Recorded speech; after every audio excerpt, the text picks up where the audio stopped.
Épisode 4 de Chainsaw Man, et il est où Naruto? Denji a déjà atteint son objectif.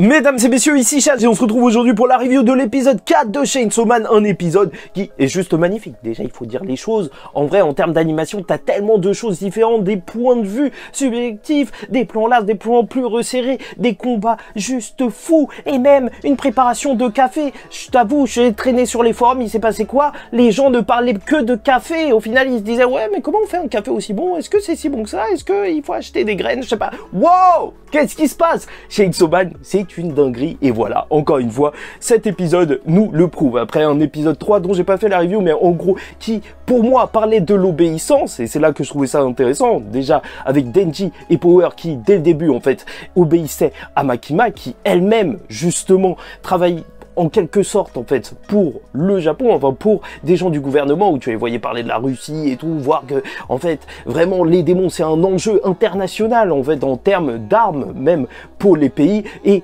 bien sûr, en fait, t'as même ce côté-là d'obéissance à travers Denji dans l'épisode 3 qui se soumet un petit peu à Power pour toucher ses boobs. Oui, tout simplement. Et elle, en fait, qui est soumise, elle, encore une fois, dans une relation d'obéissance. Oui, oui, oui, t'as vu, il y avait ça quand même. Hein. Donc, au démon chauve-souris qui a capturé son chat. Et voilà tout, c'est pour ça qu'on part sur ce début d'épisode 4, vu qu'elle s'était fait bouffer justement par ce démon, que Denji a juste éclaté. Voilà, et ça repart très très vite, parce que même si le début de cet épisode 4, c'est bien sûr cette Power qu'on va retrouver tout entière en mode petit chaperon rouge, tu vois, on a ouvert le ventre du loup et boum, ah bah en fait elle était toute vivante. C'est vrai que c'est un peu gros, mais après on s'en fout totalement. Voilà, elle est là et Denji est heureux, bien sûr, parce qu'il a réussi, il peut enfin toucher des boobs, et bien sûr, en fait, ce sera l'arrivée du démon sensu, qui va apporter en fait une confrontation assez marrante, étant donné que en fait c'est là des rêves qui vont se confronter. En fait, bouffer toute l'humanité ou toucher des boobs, au final, même j'ai l'impression que le rêve le plus noble, il se trouve du côté des démons.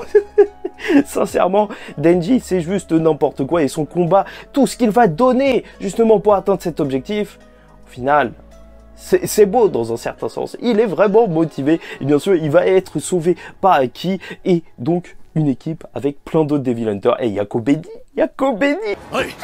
Pour ceux qui ont lu le manga, ce personnage, je l'aime trop, en fait, cette fille qui, en fait, même il y a plein de gens qui l'aiment bien, alors que je sais pas. Bon, bref, de toute façon, là n'est pas le sujet, et bien entendu, en fait, là, cet épisode, surtout, pour moi, en tout cas, il sert à resserrer les liens entre les personnages. Là, ils vont former véritablement une vraie équipe, parce que après cet arc qui, au final, même si Aki n'était pas là pendant très longtemps, il a juste utilisé son démon renard et tout, bah, en fait, à travers leur conversation, et même ce que tu vas voir de leur quotidien, tu sens que vraiment, ça y est, ils commencent à former un vrai groupe, et je suis hyper attaché en voyant justement leurs interactions, que ce soit Aki à l'hôpital qui parle à Denji en lui disant ouais pourquoi tu la couvres et tout, et c'est beau de voir que Denji lui en fait il a compris le personnage de Power. En fait voilà, vraiment le dernier épisode il servait à ça, à montrer que la relation entre Power et Miaouche, et pas Miaous, oui ni Persian, tu vois, ni Miaous d'Alola, ni Persian d'Alola, bon bref, ni donc sa relation avec son chat, bah Denji en fait il avait sa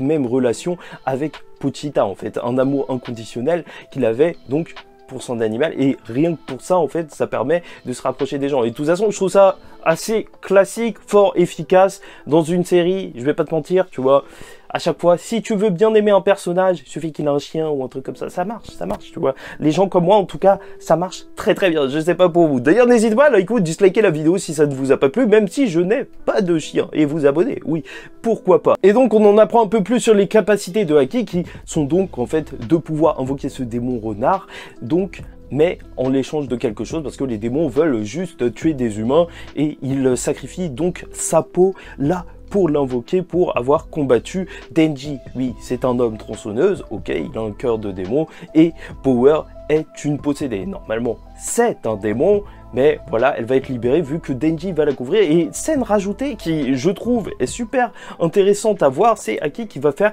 son rapport à Makima. Et ça, je trouve ça juste génial, parce que ça montre à quel point, en fait, Makima se préoccupe de l'évolution de ce groupe. Et en plus, franchement, tout le décor de la ville et tout, parce que oui, je t'ai pas reparlé de l'animation, mais le combat, il était magnifique.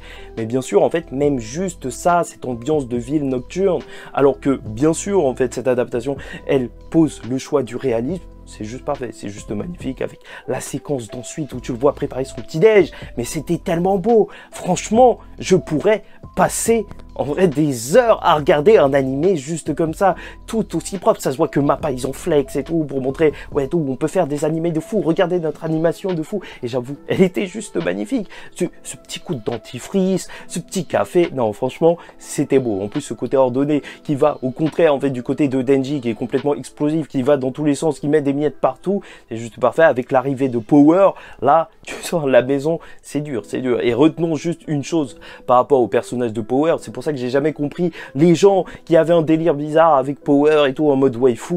Elle pue, elle pue. Mais retenez ça, bande de pervers. Elle pue, Power pue. Donc arrêtez, elle ne se lave pas quand elle va aux toilettes, c'est dégueulasse après. Franchement, moi, ça me dégoûte rien que d'y penser. Mais bref, donc cette fin d'épisode, c'est la consécration pour Denji, étant donné que, voilà, normalement, il peut palper. Donc, Power, ouais, je suis assez gêné, rien qu'en en parlant, mais c'est juste délirant. Et c'est ce qui fait le grain de Chainsaw Man. Pour tous ceux qui me disent, oui, c'est un truc sérieux, complètement, blabla. N'oubliez pas qu'il y a une partie de grand délire dans Chainsaw Man, et là, on vous dit, c'est ce qui fait, en vrai, la spécificité du titre, hein, hormis, justement, tout le côté profond qui arrive petit à petit, même la relation, de toute façon, Denji Power, je la trouve super intéressante, comment elle évolue et tout, et là, c'est c'est juste fou. D'ailleurs, en parlant de ça, l'ending, je le trouve génial pour caractériser le personnage de Power. C'est complètement elle, c'est fou, c'est loufoque, ça explose dans tous les sens, c'est Power, ça y est. On y est. Et là, ça fait extrêmement plaisir, en tout cas, globalement, d'avoir été avec ce groupe lors de cet épisode. Et j'en redemande!